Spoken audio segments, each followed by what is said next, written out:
Hello বন্ধুরা, good morning. আমি সঙ্গীতা। আমার নতুন একটা ব্লগে তোমাদেরকে অনেক অনেক ওয়েলকাম আর ভালোবাসা। কেমন আছো তোমরা সবাই? আশা করছি ভালো আছো আর সুস্থ আছো। আমরাও না বেশ ভালো আছি। আর আজকের দিনটি হচ্ছে বুধবার। ঘড়িতে এখন বাজে সকাল ওই 7টা নাগাদ। তোমাদেরকে সাথে নিয়ে আজকে ব্লগটা এখান থেকে শুরু করছি। আই হোপ ব্লগটা তোমাদের একটু হলেও ভালো লাগবে। তোমরা তো জানোই আমি 5টা থেকেই সকালটা শুরু করি, তবে 5টা থেকে প্রতিদিন আর ভিডিও করতে ইচ্ছা করে না, কারণ সকাল সকাল আগে কাজগুলো সেরে নিতে ইচ্ছে। আজকেও যেরকম স্নানটা হয়ে গেছে, চা খাওয়া হয়ে গেছে, আর তারপরে চলে এসেছি রান্নাঘরে তোজোর টিফিনটা গুছিয়ে দিতে। আজকে ওকে না টিফিনে দেবো ভাবছি একটু ব্রেড, মানে যেটা বাটার দিয়ে সেঁকে নিচ্ছি, আর তারপরে এটাকে চিনি দিয়ে ভালো করে ছোট ছোট পিস করে কেটে নেব। আর তার সাথে ডিম সিদ্ধ, আর যথারীতি ভেবেছিলাম একটা কলা দেবো, কিন্তু ও বলছে কলা খাবো না, যদি বাড়িতে শশা থাকে তাহলে শশাটাই দাও। তো প্রথমে না এরকম চিকনভাবে টিফিনের জন্য ব্রেডগুলো কেটেছিলাম, লাস্টে দেখলাম কি ওটা ঠিকভাবে টিফিন বক্সে অ্যাডজাস্টই হচ্ছে না, আর আমার কাছে এখানে কিন্তু শশা দেওয়ার আর কোনো জায়গাও ছিল না। লাস্টে ওইগুলোকে আরও ছোট ছোট আকারে কেটে দিয়েছি, আর তারপরে কিন্তু ওখানে দুটো ডিম সিদ্ধ দিয়েছি, আর তার সাথে কিন্তু দিয়ে দিয়েছিলাম শশা। আসলে সারাদিনে তো খুব একটা প্রোটিন ওর শরীরে পড়ে না, তাই ডিম সিদ্ধটাই একটু প্রতিদিন দেওয়ার চেষ্টা করি, কখনো ডিমের পোচ বা ডিম সিদ্ধ, এটা থেকেই যতটা প্রোটিন আসে। তো যাই হোক, কথা বলতে বলতে ওদিকে কিন্তু তোজোকে রেডি করিয়ে পাঠিয়ে দিয়েছি, আর তারপরে প্রতিদিনের মতন যে কাজগুলো থাকে তোজো বেরিয়ে যাওয়ার পরে সেই কাজগুলোই করে নিচ্ছি। এদিকে বিছানাটা তুলতে চলে এসেছি, আর কালকে না অনেকগুলো জামা কাপড়ই বেলা করে শুকায়নি, যেগুলো এরকম জানলাতে দিয়ে দিয়েছি। বর্ষাকালে জানো তো আমার এই দুটো বক্স জানলা যে কি উপকারে লাগে এই জামা কাপড়গুলো শুকো দিতে, বিশেষ করে ছোট ছোট জামা কাপড়গুলো। বড় জামা কাপড়গুলো আর এই ঘরে দিই না, ওইটা শ্বশুরমশাইয়ের ঘরেই যে দিই, আর ছোটোগুলো এখানে দিয়ে দিই, পাখার তলাতে দিলে শুকিয়েও যায়। তো ওইদিকে জানলাটা খুলে এখন বিছানাটাকেও সুন্দরভাবে গুছিয়ে নিচ্ছি। পরশুদিনই বিছানার চাদরটা চেঞ্জ করেছিলাম, একটা সাদা চাদর পেতেছিলাম। আসলে কি জানো তো, বিছানার মধ্যে যদি সাদা চাদর পাতি না, তাহলে ঘরটা অনেকটাই বড় বড় লাগে, আর সাথে ঘরটা অনেকটা পরিষ্কার লাগে। আমাদের ঘরে তো সব থেকে বড় জায়গা জুড়ে থাকে এই বিছানা, আর বিছানাটাই যদি একদম পরিষ্কার পরিচ্ছন্ন থাকে তাহলে কিন্তু ঘরবাড়ি দেখতেই এমনি মনে হয় সুন্দর হয়ে রয়েছে। তাই জন্য কিন্তু সবসময় বিছানাটাকে পরিষ্কার রাখার চেষ্টা করি। আর তোমরা তো জানোই এই বিছানার চাদর টান টান থাকতে আমার মানে রাখতে কতটা পছন্দ, ওটা একটু কুঁচকে গেলে না আমার মনের ভেতরটাও যেন কিরকম কুঁচকে যায়। তো যাই হোক, কথা বলতে বলতে ওদিকে বিছানা থেকে সমস্ত কিছু নামিয়ে নিয়েছি। আর যেহেতু আমাদের মানে শুয়ে শুয়ে না টিভি দেখার একটা অভ্যেস রয়েছে, আমরা খাই দাই তো খুব তাড়াতাড়ি, মোটামুটি 10:30টার মধ্যে আমাদের ডিনার হয়ে যায়। তবে আমরা শুয়ে শুয়ে একটু কার্টুন মানে গোপাল ভাটটা দেখি, আর ওটা দেখতে দেখতেই ঘুমিয়ে পড়ি, যার জন্য এসি রিমোট তারপরে টিভি রিমোট ওগুলো কিন্তু আমাদের খাটেই থাকে। তাই জন্য বিছানা তোলার সময় ওগুলোকে সরিয়ে নিই, আর তারপরে গুছিয়ে বিছানাটাকে ঝেড়েও নিলাম, আর তারপর চাদর আর মশারি যেখানে রাখার মানে ওয়ার্ড্রপের ভেতরে ঢুকিয়ে রাখলাম। আর এই ঘরটা তো এখন মোটামুটি পরিষ্কারই থাকে, শুধু বিছানাটাকে একটু ঝেড়ে নিলেই হয়ে যায়। যদিও বা আগে এই বিছানায় বসে একটু সকালে চাটা খাওয়া হতো, এখন সেটাও হয় না। তবুও কি জানো তো, ঘরের মধ্যে ওই যে বললাম বিছানার সৌন্দর্যটাই সব থেকে আগে, মানুষ ঘরে ঢুকে কিন্তু আগে বিছানাটাকেই চোখে পড়ে। তাই জন্য বিছানাটা যদি পরিপাটি করে গুছিয়ে রাখা যায়, সেক্ষেত্রে কিন্তু ঘরের ওপর একটা ভালো ইমপ্রেশন তৈরি হয়, আর ঘরটাও পরিষ্কার পরিচ্ছন্ন সবসময়ের জন্য লাগে। তাই জন্য ওই ঘরটা ব্যবহার করা না হওয়া সত্ত্বেও কিন্তু আমি সমস্তটা গুছিয়ে রাখি। আর তারপর এখন না প্রতিদিনই জামা কাপড়গুলো একটু দেরি করে কাচ্ছি। ওই যে সকাল থেকে ওঠার পরে না এমন আকাশটা থাকে, মনে হয় এই বোধহয় বৃষ্টি নামলো। এখনও যে পরিষ্কার তবু কিন্তু না, তবে ধীরে ধীরে আকাশটা পরিষ্কার হয়েছে। মাঝে মধ্যে আবার 2-4 ফোঁটা কিন্তু বৃষ্টিও পড়েছে, আবার মানে রোদ উঠছে, এরকম হচ্ছে। আজকে তো দোনো করে তোজোকে খেলতে নিয়ে গেছি। প্রথমে তো ভাবছিলাম সকাল থেকে আজকে ওকে খেলতে পাঠাবোই না, যেরকম বৃষ্টি হচ্ছে এই বৃষ্টি হচ্ছে এই বৃষ্টি কমছে, আসলে বর্ষার বৃষ্টি তো এরকম তো হবেই। তবে লাস্টে দেখলাম ও ফেরার মানে আগে থেকে ওই 3টের থেকে দেখলাম রোদ উঠে গেছে, তাই ওকে আজকে খেলতেও নিয়ে গেছিলাম। তো সেটা তো পরে, আগে ঘরের কাজগুলো করে নিই। বেশ কিছু জামা কাপড় ছিল প্রতিদিনের, সেগুলো কেচে দিয়েছি আর এখন মেলেও দিচ্ছি। আমাকে আগের দিনের ভিডিওতে মৌয়াদি কমেন্ট করেছে, দিদি লিখেছে তোমার ভিডিও খুব সাদামাটা, এক্সট্রা কোনো রংচং লোক দেখানোর গল্পই থাকে না, এর জন্য তোমার ভিডিও রোজ দেখি, খুব ভালো লাগে। আচ্ছা তোমার কি মনে হয়, হোক না টাকা পয়সা একটু কম, ছোট্ট একটা বাড়ি কিন্তু সুন্দর, হাসি খুশি পরিবার জীবনের সবথেকে বড় পাওয়া, একদমই সত্যি কথা। দেখো, টাকা পয়সা থাকলে বা বিশাল বড় বাড়ি থাকলে যে মনের দিক থেকে শান্তি থাকবে সেটা কিন্তু একদমই নয়। আমি মনে করি ভগবান আমাকে যেটুখানি দিয়েছে সেটুখানি নিয়ে সত্যি কথা বলতে আমি ভীষণ ভালো আছি আমার পরিবারের সাথে।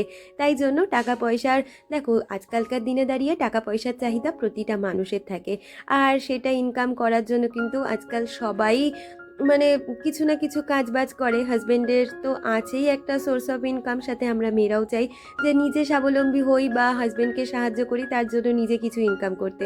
তবে এরকম কোনো এক্সপেকটেশন আমি অন্তত রাখি না যে আমি প্রচুর বড় লোক হয়ে যাব বা আমার বিশাল বড় একটা বাড়ি হয়ে যাবে। তবে হ্যাঁ, সত্যিই আমি স্বপ্ন দেখি অন্তত এই বাড়িটাকে একটু রিপেয়ার করব, আমাদের যেই ঘরটার ছাদ দেওয়া নেই সেই ঘরটার ছাদ দেবো, এইটুখানি আশা রাখি। কারণ তোজোরও তো একটা ভবিষ্যৎ বলে কিছু আছে, ও কতটা কি করবে জানি না, তবে ওর জন্য কিছুটা তো আমাদের গুছিয়ে রেখে যেতে হবে। আর সত্যি কথা বলতে কি জানো তো, তোমরা হয়তো আমার ভিডিওর মাধ্যমে দেখবে আমার কিন্তু ওই যে গয়নাগাটি কেনার শখ এইসব কখনোই ছিল না বা এখনও নেই। তাই জন্য আমাদের এখন ইনভেস্টমেন্ট যদি কিছু করতে হয় সেটা একমাত্র তোজোর ওপরেই করি। যেমন ওর পড়াশুনোর ক্ষেত্রে, কারণ ওকে আমরা যে স্কুলে পড়াই আমাদের থেকে অনেক এক্সপেন্সিভ ওটা স্কুল, যেখানে আমরা নিজেদের সাধ্যের বাইরে গিয়ে ওকে তৈরি করার চেষ্টা করি যাতে ও অন্তত ভবিষ্যতে একটা ভালো জায়গায় পৌঁছাতে পারে। এমনকি খেলাধুলাটাও, তোমরা জানো ক্রিকেট খেলাতে কিন্তু অনেকটা খরচ সাপেক্ষ। তো আমাদের ঘরে মানে আমাদের মতন মধ্যবিত্ত ঘরে থেকেও আমরা এই স্বপ্নটা দেখি যে তোজো ইন ফিউচার খুব একটা ভালো জায়গায় খেলবে। সেখানে খেলতে গেলেও কিন্তু অনেকগুলো টাকার খরচ, বিশেষ করে ওদের যে কিটগুলো থাকে, একটা ব্যাটের দামই একটা পড়ে যায় মোটামুটি 12-14 হাজার টাকা। তো সেটা তো আমাদের কাছে এক্সেস খরচা, তাই না বলো? কিন্তু ইনভেস্ট বলতে ওইটাই আমাদের কাছে এখন বড় ইনভেস্টমেন্ট, সেটা হচ্ছে আমাদের তোজো। ওকে যতটা ইনভেস্ট করে ভালো করতে পারবো, বড় করতে পারবো, এইটুখানি আমাদের আশা। আর তোমাদের ভালোবাসা, তোমরা ওকে সবসময় আশীর্বাদ করো অন্তত একটা যেন ভালো মানুষে তৈরি হয়। দেখো, জীবনে বেঁচে থাকতে গেলে কোনো না কোনো মানুষ কিছু না কিছু তো করবেই। হয়তো কেউ পড়াশোনায় ভালো হয় বা কেউ খেলাধুলায় বা কেউ অন্য কিছুতে, কিন্তু সব থেকে বড় বিষয় জানো তো, আমি মনে করি আগে ভালো মানুষ হও, তারপরে জীবনে স্টাবলিশ হও, তার দামটা অনেক বেশি তুমি পাবে। তো যাই হোক, কথা বলতে বলতে ওইদিকে কিন্তু আজকে একদম সাদামাটা একটু রান্নাবান্না করব। যেমন ওদিকে ডাল করে নিয়েছি, আর তার সাথে আগের দিন চিচিঙ্গা এনেছিল সেটাকেই একটু রসুন ফোড়ন দিয়ে ভালো করে ভেজে নিয়েছি, আর তার সাথে ডিমের কারি করব। কারণ প্রতিদিন না খুব একটা রিচ খাবার খেতে ভালো লাগে না, মাঝে মধ্যে কিন্তু এই সাদামাটা খাবারগুলোও ভীষণ ভালো লাগে। আর সত্যি কথা বলতে মাঝে মধ্যে সাদামাটা খাবারের টেস্টটাই অন্যরকম লাগে। তো যাই হোক, ডাল আর চিচিঙ্গা ভাজাটা হয়ে গেছে, আর এদিকে ডিমের কারিটা করে নেব। 4টে ডিমেরই করব, কারণ এক বেলার জন্য এই রান্নাটা করব। আর রাত্রিবেলা একটু অন্যান্য কিছু রান্না করার ইচ্ছে আছে, ওই একটু চানা মশলা করব, তাই সেটা একটু গুছিয়ে গাছিয়ে রেখে যাব। তোজোকে মাঠের থেকে নিয়ে এসে তারপরে রান্নাবান্না করব। আর জানো তো, তোজো এখন তো দুটো মাঠে খেলে, তো সেক্ষেত্রে ওর বুধবার করে অনেক দূর প্রায় নিউ ব্যারাকপুরে খেলতে যেতে হয়, যেখান থেকে রাত্রিবেলা ফিরতে ফিরতে 9টা তো বেজেই যায়। তাই জন্য এসেই কিন্তু ওই রান্নাবান্নাগুলো করব। রুটিটা কিনে নিয়ে আসবো, শুধু এসে তরকারিটা করব। তার জন্য একবেলার জন্য ডিমটা করে নিচ্ছি। আর জানো তো, ইদানিং না তোজো খুব তাড়াতাড়ি বাড়িতে চলে আসছে, মোটামুটি 3:15-র মধ্যে ঘরে ঢুকে যাচ্ছে। তাই ওকে না এখন আর ভাতটা দিচ্ছি না টিফিনে, ওকে আসার পরে একটু হলেও ভাত আমি খাইয়ে দিচ্ছি, যার জন্য 4টে ডিম করেছি 4 জনের মাথা পিছু। তো দেখো, আমার ডিমের কারিটাও কিন্তু একদম হয়ে গেছে। আর রান্নার শেষে যেভাবে আমি রান্নাঘরটা পরিষ্কার করে নিই সেভাবেই করে নিচ্ছি। আমাকে ঝুমাদি কমেন্ট করেছে, দিদি লিখেছে আমারও তাই, কাজ বাজ করে তারপরে বসবো, তাই ভালো লাগে। হ্যাঁ গো, একদম সত্যি কথা, কাজ বাজ করার পরে যদি বসি তাহলে অনেকটা রিল্যাক্সে বসতে পারি। আর আমাকে পম্পাদি কমেন্ট করেছে, দিদি লিখেছে আজকের ভিডিওটাও দারুণ লাগলো। জানো দি ভাই, তোমার রান্নাঘরটা আমার ভীষণ পছন্দ। Thank you so much dear, এইভাবেই পাশে দেখো। দেখো, আমার কিন্তু রান্নাঘরে খুব লাক্সারিয়াস কিছু নেই বা আমার কোনো মডিউলার কিচেনে নই, এমনকি আমার রান্নাঘরটা কিন্তু টিনের ছাউনি দেওয়া। তো সেটাকেই আমি নিজের সাধ্যর মধ্যে সুন্দরভাবে গুছিয়ে রাখার চেষ্টা করি, কারণ আমার নিজের খুব রান্নাঘরটা পছন্দ, তো সেই কারণেই। আসলে তোমাদের একটা কথা সবসময় আমি বলি না, দেখো স্বপ্ন নিয়ে তো প্রতিটা মানুষই বাঁচে, কিন্তু আমাদের ভাগ্য যতটা আমাদের দেবে সেটা তো মেনে নিতেই হবে। তাই আমি মনে করি আমাকে ভগবান যেটুখানি দিয়েছে আমি সেটুখানি নিয়েই সুখে থাকবো। আর যদি কিছু পরিবর্তন করতে হয় নিজের সাধ্যের মধ্যে থেকে টুকটাক পরিবর্তন করব, তাতে নিজের চোখেরও কিন্তু ভালো লাগা থাকে। আর আমাদের মেয়েদের সারা দিনের কিন্তু ঘরেই থাকতে হয়, রান্নাঘরের কাজ থাকে, ঘরের কাজ থাকে, তাই ঘর বাড়ি যদি একটু ছোটোখাটো নিজের সাধ্যের মধ্যে জিনিস দিয়ে সাজিয়ে ফেলতে পারি তাহলে কিন্তু আরো ভালো লাগে। তোমাদের সাথে গল্প করতে করতে আমার কিন্তু রান্নাঘরে সমস্ত কাজবাজ কমপ্লিট হয়ে গেছে আর এখন সোজা চলে এসেছি ঘরে। অনেক দিনই হয়ে গেল জানো তো আমার ওয়ার্ড্রপটা মোছা হচ্ছিল না, তাই জন্য আজকে ভাবলাম এই কাজটা আমি করবই। আমি এটা মাথাতেই সকালবেলা থেকে নিয়েছি, আজকে এই ঘরের ডাস্টিংয়ের কাজটা সেরে নেব। তো দেখো এদিকে কথা বলতে বলতে আমি কিন্তু প্রথমে টিভিটাকে মুছে নিয়েছি আর তারপরে ওয়ার্ড্রপটাকেও সুন্দরভাবে মুছে নিচ্ছি। জানো তো তোমরা রানার কেনার কথা বলেছিলে, আমি অনলাইনে দেখি ইচ্ছে আছে একটা কিনবো, না হলে যদি নিজে DIY করে কিছু একটা বানাতে পারি সেরকমও একটা চিন্তা ভাবনা মাথাতে কাজ করছে। দেখা যাক কতদূর কী করতে পারি।